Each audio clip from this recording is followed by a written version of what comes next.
First story, The Hollow of Winterlight. I woke to the smell of smoke on the eve of New Year 2026, and for a long, frightened moment, I thought the holiday candles had caught the curtains. Then I heard the soft, impossible shuffle at the back door. Too measured to be a deer, too patient to be a burglar. I live alone in Maplewood. My name is Ethan Cole. I tell myself that to keep fear in shape, but tonight, fear came alive. I crept from my bedroom with the thin glow of the kitchen clock bleeding across the floor. The house was a museum of ordinary things. Mugs in the sink, a single photograph of my sister by the mantel. But the back door was slightly ajar, paint splintered where a hand had forced it. Inside, footsteps had traced a slow path through my living room, like someone testing which parts of me could be broken. I followed the trail. He was not young. He moved like someone carved from winter, bent, thin, and wrapped in a coat that smelled of old tobacco and something metallic. His hair was a white scrape. His eyes were the kind that had learned to lie. He smiled when he saw me, as if we were old friends and the night had stolen our manners. "Evening," he said. His voice was a rasp of pages. "Happy New Year." I should have called the police. I did not. I was stuck on the word why, because if I asked, he might answer and bring whatever he carried closer. Instead, I closed the kitchen door quietly and started backwards, trying to judge the width of my chances. He took one step and the house changed, shadows folding into the corners like fingers. He told me his name was Jonah. He told me he used to live down the block on Hollow Street. He spoke of snow and of a lost wife, of a clock that would not stop. His words were small stones laid on the path toward something worse. I felt my heart make a decision before my mouth could. Do not let him see you tremble. We talked as strangers do when they are about to become closer than they should be. He repaired the broken tea kettle in my kitchen without asking. He laughed quietly when the clock struck 11:59. He said he hadn't eaten. He said the cold kept him honest. And then he told me, with the calm of a man reading a recipe, that he was waiting to be let inside every house he had ever loved. My phone was under a pile of bills on the couch. I reached for it, but my fingers held back as if pulled by a magnet. He turned his head and looked at the photograph on the mantel, a picture of my sister on her graduation day, and smiled more widely. "She looks like you," he said. "Good faces stay." I felt a rush, like water pushing through a broken dam. I lunged for the door, for the light, for anything with the promise of outside. He was faster. His hand closed on my wrist with the strength of rope. "No," he whispered, "not yet." He talked of rituals then, not the theatrical kind with candles, but the patient kind that scrape at the places people hide. He moved through my house opening drawers, not for money, but for photographs, for receipts, for little things that smelled like my life. He mapped me with objects. He put a small paper doll on my kitchen table, cut from a magazine, and carved a tiny face into it with his thumb. At midnight, the hour everyone promises to be different, he put down a match and struck it against the inside of his palm. Flames licked the paper doll. For a second, it looked like a small sun. He held the doll up and looked at me as if waiting for permission to finish what he started. "Some doors," he said, "are only opened once." I screamed then. I do not know which sound was louder, the sirens in my head or the one that tore from my throat. He dropped the doll. The fire smoldered. He laughed. His face changed like a mask sliding. "You are still here," he said. "That is the shame." When the police came, later, after the sirens, after the neighbors shouted through the thin December air, he was gone. They found no signs of forced entry beyond the back door. They found no doll, no ash, no tracks that led anywhere but back into my house. Only the photograph on the mantel had been turned face down.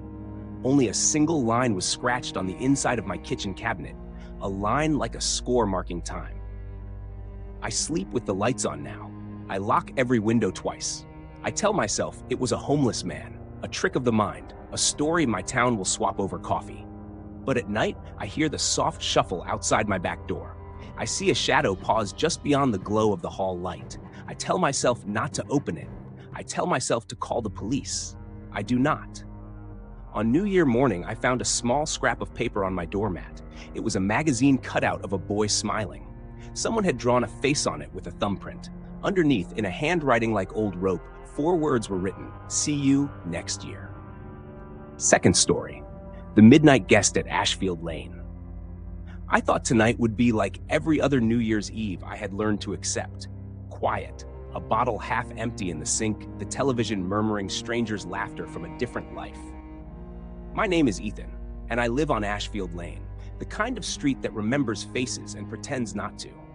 At 11:30, the snow softened against my window, and a single porch light blinked like a tired eye. I was counting the minutes in my head when the back door sighed open, as if someone had forgotten to close time itself. At first, I told myself it was the wind. Then I heard the slow scrape of boots on the kitchen floor, the kind of sound that carries a history. He moved like someone made of old things: moth-eaten coat, yellowed teeth when he smiled, skin mapped with thin veins like ruined roads. He did not speak right away. He only stood under the kitchen light and looked at me as if he had been waiting for me to arrive. "Ethan," he said my name as if it tasted familiar. "You were set to inherit a silence." His voice was paper and winter. I should have called the police. I should have done 1,000 small reasonable things. Instead, I offered him tea, because that is bone-deep American hospitality, and because he was inside my house now, and because the calendar on my wall read the last day of the year, and the world outside held its breath. He told me he had come from a house 2 streets over that no longer existed. He spoke of doors that remembered, of lanterns that carried promises through cracks. He said he was old, and that old men carry things they cannot keep. Every sentence was a slow hand untying me from certainty. There were moments when his eyes flicked to the clock, and the words he used bent like light through ice. I felt my pulse travel somewhere unfamiliar. It felt wrong, sweet and dangerous at once. When he laughed, the sound pulled at the corners of the photographs on my mantel, and for a second the faces looked like strangers. I asked him why he had come. He smiled with too many teeth and said, "I always come back for what I left behind." He moved toward the hallway where my bedroom door shuddered in the lamplight.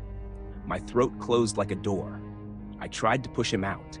He did not resist. He was too eager, like a man who had been waiting his whole life for permission. He touched the frame of my mirror, and the silver there clouded as if remembering rain. The house seemed to breathe with him. The radiator hissed a language I could not translate. I remember thinking, absurdly, that if I could only close my eyes and count to the new year, I might bargain myself back into safety. He set a hand on my shoulder. His skin was colder than the snow. "You've been keeping a guest," he murmured, "and tonight the house will decide who it keeps." I laughed then, but it was small and wet. I lunged and shoved. My palm hit something that felt like a lifetime, and the world tilted. I woke on the kitchen floor with the clock striking 12 in a voice like a church bell.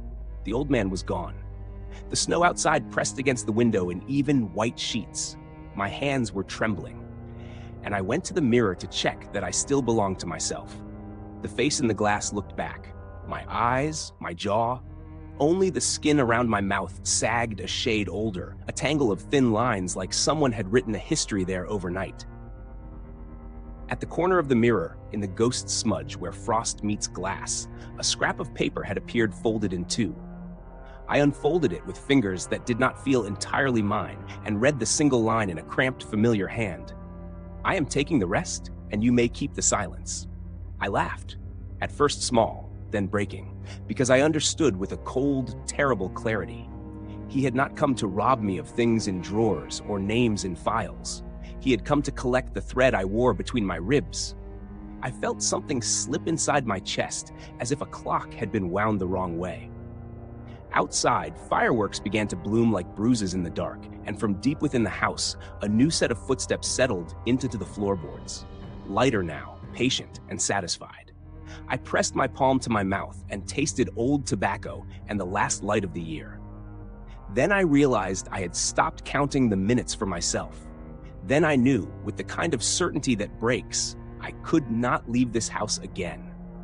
I stood and moved toward the hallway because the house had already chosen its shape. The mirror showed me bending, a stranger wrapping his coat around shoulders that were still mine. The old man's laugh floated back from between the walls like someone closing a door I had not seen open. I did not cry. I could not. The world had been rewritten in a script that used my name as a margin note, and the only thing left for me to keep was the memory of the moment he stepped out into the snow, and the knowledge that, come tomorrow, the neighbors would remember an old man walking Ashfield Lane with a steady, terrible smile. Third story, the lantern of Hollow Creek. I remember the smell first, burning cedar and old rain, and how it stuck to my shirt like a promise. My name is Daniel Carter, and I had never believed in the stories that people in Maplewood told about Hollow Creek, not until the night the town counted down to the new year. The house was quiet. Sarah had fallen asleep on the couch, the television muttering carols that had no right to belong to a December so bitter. I had gone outside for air, only to find the lane folded under fog and something waiting at the edge of the yard beside the creek. A lantern hung on a pole, swinging though no wind touched it. At first, I thought someone was playing a prank. Teenagers, perhaps, drunk on champagne and mischief. But there was no laughter, no footprints in the powder of old snow, only a path of wet that led from the broken fence to the lantern and stopped as if someone had decided not to leave the world yet.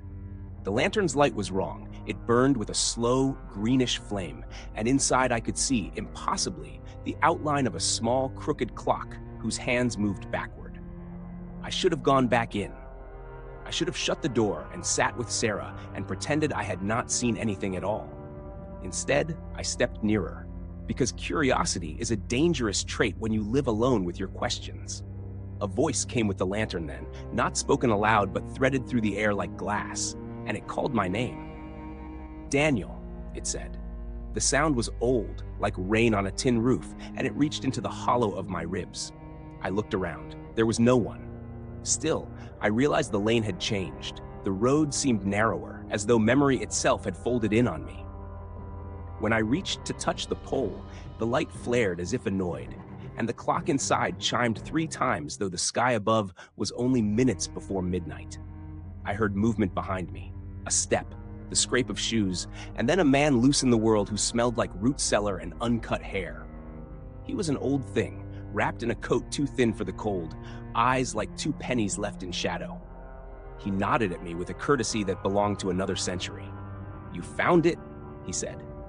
"Most people do not look when the creek keeps its lantern. They learn to forget." "Who are you?" I asked, voice low and stupid because my body was refusing to be sensible.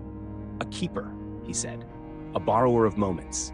I keep what the town refuses to hold." He told me in a slow spool of words that Hollow Creek had always traded time for safety.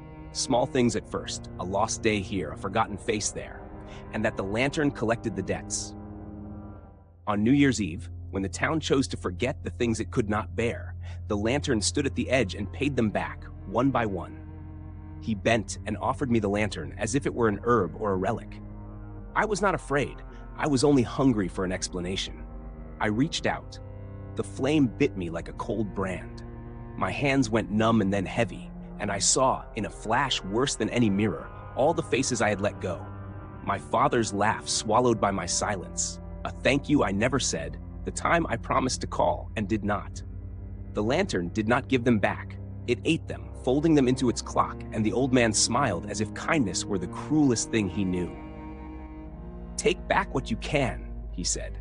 "Hold it for them." I could not say no. I could not move. When I took the pole, the world around me elsed itself, not vanished, but rearranged. The house across the lane shuddered like a throat clearing. Sarah's name rose in my mouth until it would not come out. I ran, or I thought I ran, toward the porch, but with every step, the lantern's clock ticked slower, as if tearing the seconds into threads. The new year began to unspool. Inside, the television played the last minute on a loop. The mantel clock spun its hands backward. Sarah slept with her mouth open, and when I reached for her shoulder, I found instead a thickness like film, a membrane between us that pulsed to the lantern's cadence. I banged on glass that was not glass. I screamed until the sound thinned into the creek's whisper. They always warn you in stories. Bargains have a price. Mine was literal. As the lantern's light wrapped me, I felt something slide out of my chest, a small, warm thing that was my name and my years, and it rolled into the lamp like a coin in a slot. The old man watched and then walked away into a night that stitched itself back together. The lane smoothed. The footprints were gone. The lantern swung, less bright, and then, with a final, patient tick, it snuffed. The next morning, Maplewood would wake and celebrate the new year, and people would laugh at their phones and post pictures of kisses and fireworks. They would not notice the missing line in a song, or the way Mrs. Harrow's laugh would come out wrong for a week, or the small hole in the town where a memory used to sit. That is the thing about debts paid quietly. The ledger looks clean. I write this now because I can. My throat still tastes like smoke. The lantern is not mine, but some nights I feel its shape around my ribs, and when I touch my hand, I can find where its heat has settled, a faint burn that is not healing. The old man is gone, but sometimes when the creek fog rolls in and the town breathes shallow, I hear a clock unwind itself in the dark, and I know someone else is looking for a light to hang. If you find a lantern by a creek on the eve of the new year, walk away. Close your door. Pretend you did not see the light. Because if you reach, even for a momentary thing, the world will answer, and it will take more than you can ever give back. Fourth story, The Lantern That Knew My Name. I was alone in Harrison Falls on the eve of the new year, the kind of small town where snow hides secrets and the diner closes early. I had made peace with silence until the knock came. It was patient, like someone testing whether the world still listened. I opened the door to an old man with a lantern that breathed a pale, patient light. He smelled of coal and old rain. He did not ask to come in. He stepped as if he already belonged. He called me Ethan, my name. I laughed at that because strangers did not know names here. He smiled with a mouth that remembered other mouths. He said only, "I am looking for the edge." And then he sat in my kitchen and unwrapped a paper map that had no roads, only names that changed when you blinked. I should have been afraid, but I was curious. Curiosity felt safer than the loneliness I had lived in. We drank bad coffee, and the lantern whispered small things about the town. A boy who dug too deep in the frozen river, a child who left a toy on the church steps, a rumor that had been swallowed whole by the winter. Each secret made the lantern's flame tilt toward me, like a living thing finding warmth. I told him about Claire, how she left in the fall, how she took the sound of my laughter and left a quiet behind.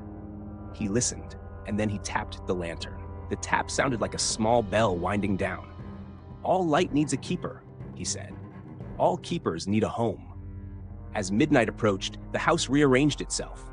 Photographs leaned to look at the lantern. Shadows pooled at the corners and watched like guests waiting for permission to speak. I felt the air go thin in the ribs. The old man stood as if to leave, and then, with the gentlest motion, he placed the lantern on my table. "Keep it warm," he said. "Keep it honest." Then he walked out, and his steps melted into the snow. I told myself to throw the lantern into the river. I told myself to sleep. Neither happened. I sat with the light and watched my reflection on its glass. Inside the flame, I saw a procession. Faces of people who had once owned the house, who had once opened the door to strangers, and then vanished into the count of years. In each face was the same small, tired generosity and the same small, terrible acceptance. My throat closed around a word I could not say. The lantern hummed like a throat clearing. Then the map on the table rearranged itself into my handwriting. My name appeared on the paper, and beside it a circle, and inside the circle my face, older, mapped with lines I did not yet own. I tried to stand. My legs betrayed me.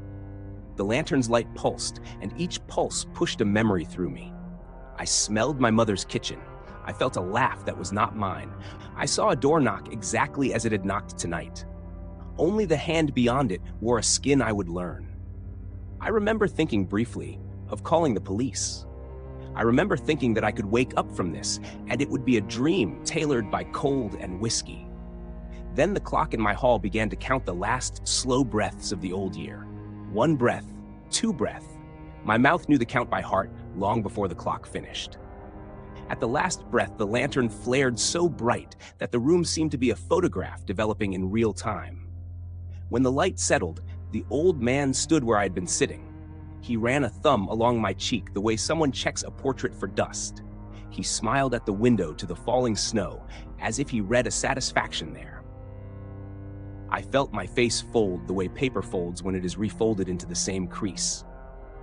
Something moved inside my skull like a moth finding a new wall. I tried to scream, but sound was a foreign thing. I tried to step back, but the floor was a memory of shoes I had not yet worn. The last thing I remember clearly was the lantern's whisper, not words, but a permission. Keep it warm. When I opened my eyes hours later, I was walking toward a door in another town, the snow quartered under my boots, the lantern in my hand. The townsfolk would later tell stories about an old man with a pale light who asked the wrong questions at the wrong doors. They would say he knew names before he said them. They would say he went from house to house on the edge of the year, looking for the interrupted hum of a life to finish. I never found Claire. I cannot tell you where the old man went, because the old man looks through my eyes now as he waits for the next knock. There are rules to this keeping. They do not concern mercy. At midnight each year, a light must find a hand must find a face. I remember the warmth of my kitchen and the laugh that used to belong to me, and I mourn it like a neighbor mourns a burnt-out porch light. If you ever hear a patient knock on a cold night, and if a man asks for shelter with a lantern that seems to know your name, do not tell him you are home. Do not offer a chair. Close the door and listen as long as you can, because when the light finds a hand, it will learn your face, and there will be nothing left to do but go.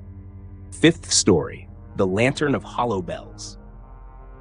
I woke to the smell of snow and the distant chime of a bell that was not ours. It was the kind of night where the streets of Ashfield held their breath, the kind of night when every porch light felt like an accusation. I had been alone in my small kitchen, nursing cold coffee and a radio that kept cutting out, when a soft knock arrived at my door. I thought at first it was a neighbor with last-minute fireworks or the mailman with a mistake. I opened the door, and there was nothing but a pair of footsteps fading into the powder. Then I noticed the lantern at my threshold, brass, dented, and warm, as if it had been carried through hands that burned. I picked it up because I was a curious man, maybe because I had nothing better to do on the eve of the new year. The flame inside was not the common orange of a candle. It flickered a blue like breath held too long. When I raised the lantern, the bell in town chimed again. Only this time the sound bent, as if the bell were ringing underwater. I had the sudden and absolute certainty that the sound belonged to no clock in Ashford. I am a rational person. I told myself stories, a traveler leaving a joke, a prank to unsettle a sleepy town. Yet, as I crossed the living room, the photograph on my mantelhouse, the one with my sister Claire at the county fair, shifted. Her smile was wrong. Her eyes, they looked smaller, like someone had pressed glass over them. I put the lantern down, and the hair on my arms stood up so fast it felt like a current. Outside, people shouted distant toasts and fireworks stitched cold lines into the sky. Inside, the flames swayed and the light spilled across my floor in slow, deliberate bands. I could see, in that light, the outline of someone, or something, standing at the foot of my stairs. It was no human shape I recognized. Its shoulders hung like winter branches, and where a face should have been, there was a surface that drank the light and gave nothing back. I froze. The thing did not move toward me. It did not need to. The lantern hummed, and then I heard a voice that was not a voice. It came from every corner of the house and also from the bell outside. It said my name the way a storm says a street name, with a possessive softness. Daniel. I should have run. Instead, I walked toward the stairs because walking felt like evidence that I had control. With every step, the house remembered things I had long thrown away. A baseball glove under the couch, a love letter I had burned in a sink, the lullaby my mother used to whistle. The thing at the bottom of the stairs recited them, not in mocking tones, but as if cataloging a library. When it reached my mother's lullaby, the words stopped in my throat. The melody crawled along my spine, and the lantern flared so bright I had to blink. Leave, I wanted to say. My voice sounded thin and unhelpful. The lantern's flame bent toward the thing, and with that bend, the light pooled into a shape. Not a face, but a memory. For a moment, I saw my sister Claire again, laughing with her hair a mess and hands sticky with cotton candy. Then, the image wavered and changed to her at the hospital, tubes and pale skin, and a necklace I had given her sitting like a stone. I remembered how I had not gone back the last afternoon she called. I remembered how I had told myself 1,000 reasons. Guilt opened in me like a door the cold wind wanted to use. The thing spoke without moving. "You closed the door," it said, and the bell outside answered, "You closed the door." It is terrifying how a house will agree with a thought you pray is untrue. I dropped the lantern then because the truth of it burned like metal. The flame did not gutter. Instead, it climbed and reached for the ceiling as if it wanted to hang itself from the rafters. The thing, the hollow, lifted one branch of its body and pointed where the window made a pale rectangle of night. Outside, people were hugging and counting down, their breath steam, their faces lit by pyres. The town celebrated. The lantern shivered and then flared a single, piercing blue. I saw in that blue not the town, but a list of doors. Mine, the Jenkinses, the schoolhouse, every place a family shut out a regret. For each door there was a bell toll, one for the living, one for the forgotten. The last bell was for me. I thought of running, of driving until the roads blurred into a single white smear. I thought of telling someone, of pleading for help. But the lantern burned with a truth so small and absolute that my excuses fell away. When the town counted down and the new year began, the lantern sighed. The bell hit midnight, and the hollow exhaled like a river emptied. In that breath, every photograph on my wall looked back with the gentle hunger of remembered faces. Claire smiled in all of them, but when I looked closely, her mouth was moving, and I heard a whisper that was mine. "Stay." I do not know how long I stood there, paralyzed by the echo of choices. I do not know if the hollow reached for me, or if I stepped forward because some part of me hungered for penance. What I know is this: the lantern cooled, and the hollow folded into the shadows like a shadow learning to be obedient. The bell stopped ringing, but its sound hung behind my teeth. When I woke the next morning, the lantern was gone. There was no dent in the threshold, no scorch on the floor. My sister's photograph was on the mantel where it had always been, her smile the one I remembered. But when I set down my coffee, my hand brushed the table and left a smear, not of dust, but a dark, almost blue residue that smelled faintly of bells and snow. I do not tell this story to frighten. I tell it because on that night, on the edge of a new year, a small, impossible thing came to remind me that some doors do not stay closed because we lock them. They stay closed because we choose not to open them. I opened mine. The bell answered, and now I live with the sound.